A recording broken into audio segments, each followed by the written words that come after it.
Jimmy Butler, he's a very interesting player to me. Just goes to show the offense for the Dallas Stars could not keep up. And when the defense needed to step up, the Lightning's offense just overpowered them. It makes it almost impossible for their bats to get going or have any confidence in the locker room when you're getting absolutely hosed on the defensive end. He's like, oh shoot, I don't know where to go with the ball because I haven't been able to think. It's their defense, man. Mika Fitzpatrick, TJ Watt. You saw Luka. I'm very intrigued to see how Luka bounces back after his first playoff series. For next season, there are massive free agents like Giannis. And if Giannis goes to a team like the Heat, like I said before, I expect them to win the championship. 4 teams who could win the AFC in my mind, legitimately. Steelers, Chiefs, Titans, Ravens. Stay undefeated when they face the mighty Cowboys with Garrett Gilbert and Tony Pollard. It was a great series. Game 4 was one of the best games I've ever watched in my entire life. So happy when the Astros lost because it would definitely be a 2020 thing to have the Astros win a World Series and then you have to hear them. Now LeBron's a 4-time champion and Anthony Davis gets his first. It's unacceptable. Yeah, I was impressed by their game. Braden Point, Andre Palat, Nikita Kucherov, that was the best line in the playoffs, no doubt. I think you have 2 established number 1 wide receivers in Amari Cooper and Michael Gallup, and I think you have an emerging star in C.D. Lamb. Hey everyone, I'm Jared Sandler, and you're listening to Outsiders Opinions with Kevin and Austin. What's up, y'all? Welcome to our ALCS NLCS review and World Series preview because it is finally here, and Austin and I have yet to predict a championship with the new format for postseason. We have done it before, but whenever we try to do it at the beginning of the postseason, we have yet to do it as we failed with our MLB postseason predictions. But let's just talk about, I want to save the NLCS because that was a much better series than the ALCS because the closest game was the first game. And I think even the second game when Carlos Correa had a walk-off, or was that in the first game? Austin. I can't even remember. I think that was the first game. Yeah, because I looked up, here are the scores. First game, 5-4 Astros. So that has to be the walk-off. Game 2 was 9-5 Red Sox. And game 3, 12-3 Red Sox. Then 9-2 Astros when they just went off in the 9th inning. Then 9th inning. Astros 9-1, and then Astros 5-0. It's just so it was kind of hit or miss. Like one offense was hot, the other was not. So, or you could say the same about the pitcher. Either the pitcher was on, or all the other pitchers were off. So, yeah, it was not a good series. And even though it went 6, just like the other series did, it didn't have that much intensity. I would say, all the games I was turning off before they ended because of the score, except for the first one. And that's kind of how it works when you're a heavily offensive team like the Astros and Red Sox. They both don't have the greatest pitching in the world. So if you don't get a stellar showing from them, that's how it's going to turn out. And then, of course, we have to talk about the Astros. So they finally did make it to the World Series. They are not cheating as of now, unless something else, but nothing else is probably going to come up. They did this on their own. Dusty Baker has done a good job taking over this team and like dealing with all the outside noise, and they've been able to make it. And now he gets close to getting another World Series, or getting his first World Series. And it's his first time. Do you know the last team he was a part of? Yes, yeah, it was the 2002 Giants. Yeah, when they lost to the Angels of Anaheim. Yeah, so he gets closer, but I just hate the Astros being this close to a World Series. But it is a great roster. It is a very good roster. This is my thing. When we get mad at them for cheating, it's not because they were bad and got better. They were already great, and then they added cheating. You add an extra. You add to your abilities, all of them. That's why I think that those games against the Yankees, they would have lost at least one of them. and the Yankees would have won that series because they were already great, and so were the Yankees obviously that year. But when you add on cheating, you're given such an advantage that how are you supposed to lose? Especially when you're at your home field. So I don't want the Astros to win necessarily, but I'm very confident that this time they're not cheating because if they get found cheating again, I'm pretty sure the team's gonna have to move out of Houston, or Just disbanded. absolute chaos would occur. So I think now we can move on to the NLCS and just talk about the intensity. Like, as a rematch, the first 2 games are walk-offs, and then the third game, the Braves blow that lead, and And they only then win 6-5. The Dodgers do. Yeah. 6-5. like, and it was just so intense because the Braves, it was almost David versus Goliath. Because Sort of. I mean, there were players out, but still. That's why I said almost. Yeah. If the Dodgers still had Kershaw, if the Dodgers still had other guys who were out, Muncy, who was out with injury, Turner got out. Yeah. I don't know if the Braves would have had a chance if they had Kershaw and Muncy 100%. Maybe they do, but that would be the real David versus Goliath that we're never going to see. But I think I speak for America besides Houston when I say that the Braves are the team America wants to win. So it was a great series, and they don't even have Acuna. They don't have Soroka. Yep. Yeah, they're just. And Acuna is probably, in my opinion, the second best player in the NL. First best when it comes to actually the player, like player on the field. Not player on the field, but a hitter. A guy who's not a pitcher. Because I'd say DeGrom is the best player in the NL. Gotcha. I was wondering who number 1 was. Yeah, I would say DeGrom, best player. And then best positional player would be Acuna. Yeah, I agree. And the thing with the Braves is they made trades. They could have sent it in. And this is definitely going to go into your full. I want to win, but I kind of think the rebuild, you can work it sometimes, but sometimes you got to go all for it. And the Braves went all for it. The Braves were 51 and 53 at one point in the season. And they could have given up. They couldn't give it up. This is the same story with the Nationals when they were 19 and 31, or the St. Louis Blues when they were the worst team in the league in December of the NHL. There's a lot of times when you just got to be like, I believe in the guys in the locker room more than I believe in rebuilding, which I never believed in rebuilding, so that's pretty easy for me. Yeah, to an extent, I think I make those trades. I just don't give up a key piece, which I don't think they did. But let's talk about like those trades, because you got Soler, who is one of the hottest players in the postseason until he got out with COVID. You had Jocktober, you had Jock Petersons. That was the first guy, and then you got Duvall back, and then Eddie Rosario while he was injured. That was last year. Oh, that was last year. Oh no, that was 2019. Yeah, that was 2019. I think Rosario was traded. No, that was 20. Maybe that was 2020. I don't think that was this year. I don't think Rosario was traded this year. The Braves acquired Eddie Rosario at the trade deadline, July 30th, from Cleveland, where he signed a 1-year deal for $8 million for 2021. Yeah. He was traded. Oh wait, you're telling me they traded Pablo Sandoval this year? Because that's who he was traded for. Eddie Rosario was traded for Pablo Sandoval. I'm pretty sure. No, you're right. I'm just confused because I didn't know Pablo Sandoval was on the Braves this year. I knew he was on the team last year. That's crazy.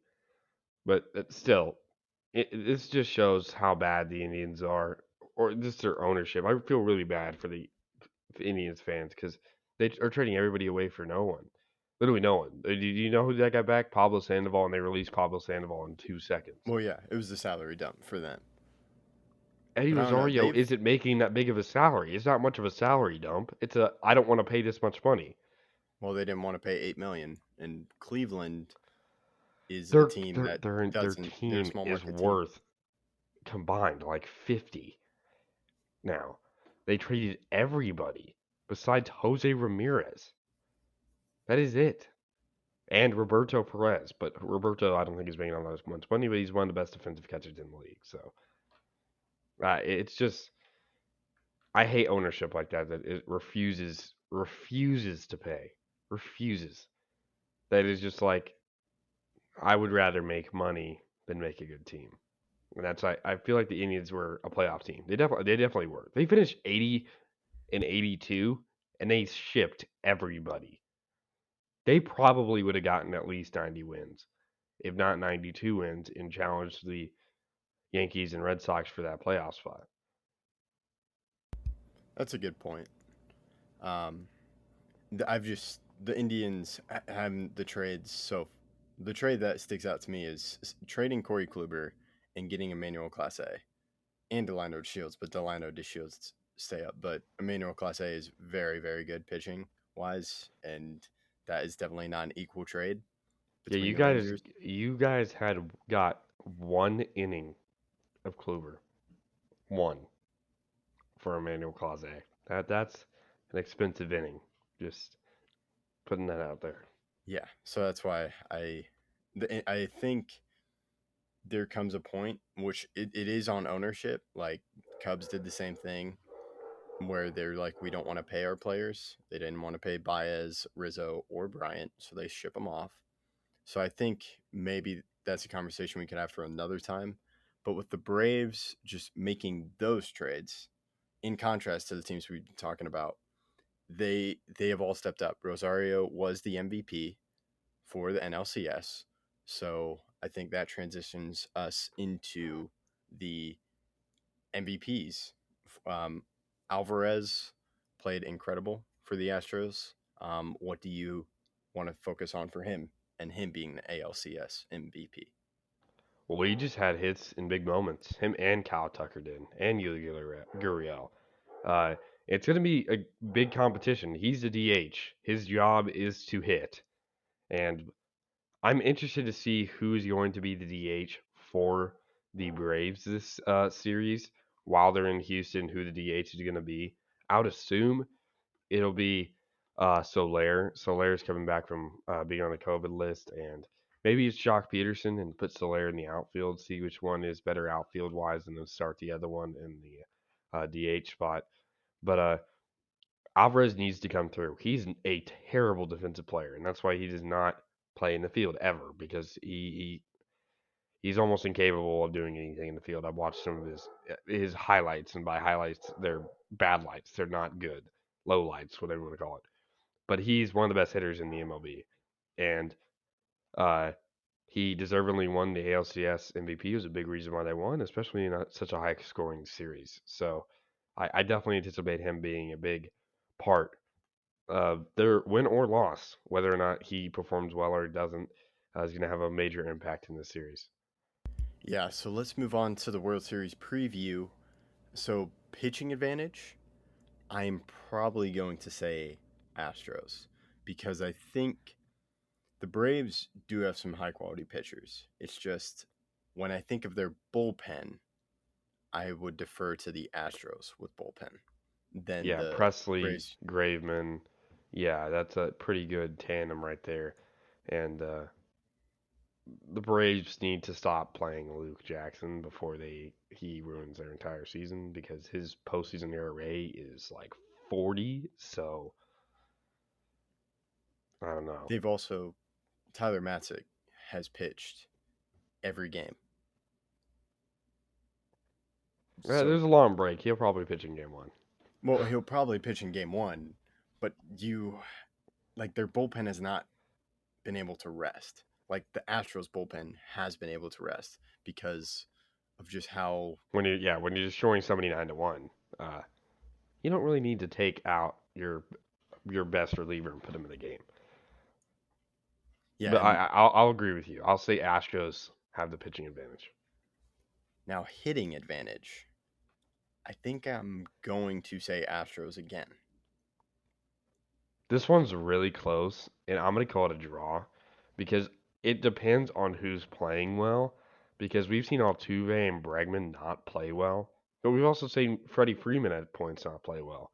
So if it's who's ever hot will be the better hitting team. If Rosario can keep it going, if Freddie Freeman gets it going, if Austin Riley, Jock Peterson, Jorge Soler, Adam Duvall, Dansby Swanson can all get it going, I would say Braves. But if Altuve gets it back on, if Yuli Gurriel and Yordan Alvarez continue their success, if Carlos Correa continues his success, I would say Astros.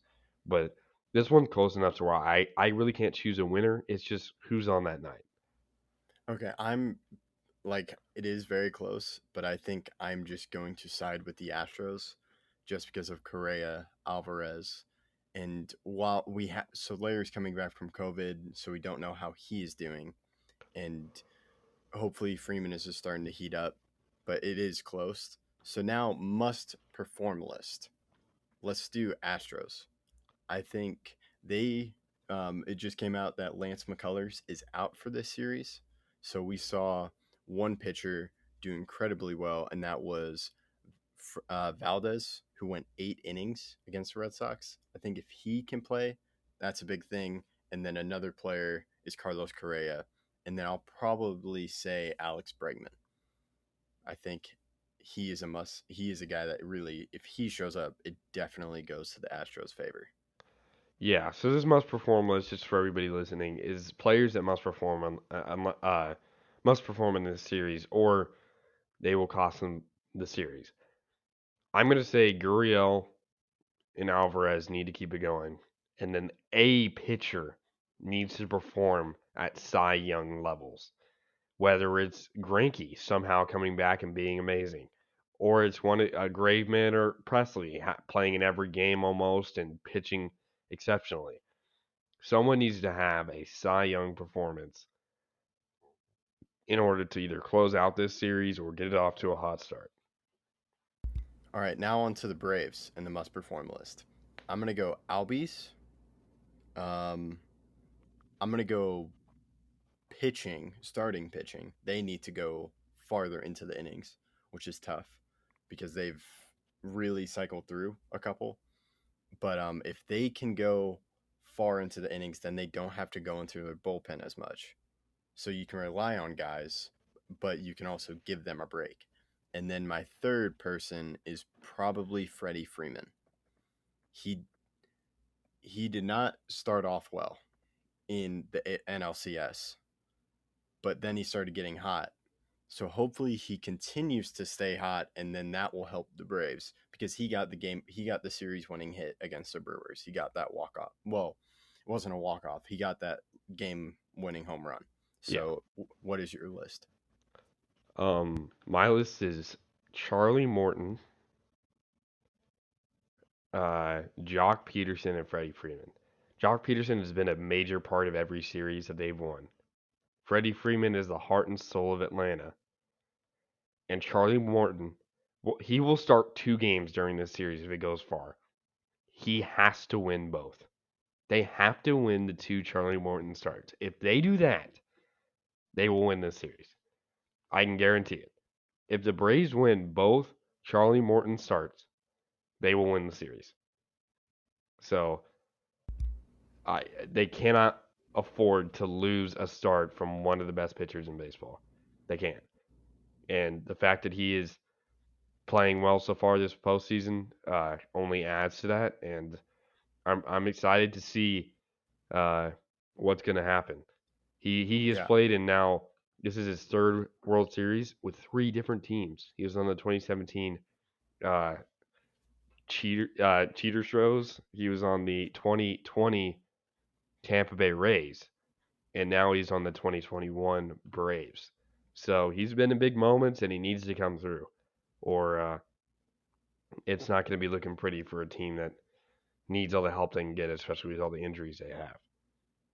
Yeah, he was close to being on my list, but I also said Albies because Albies hasn't really we haven't seen the damage he's done.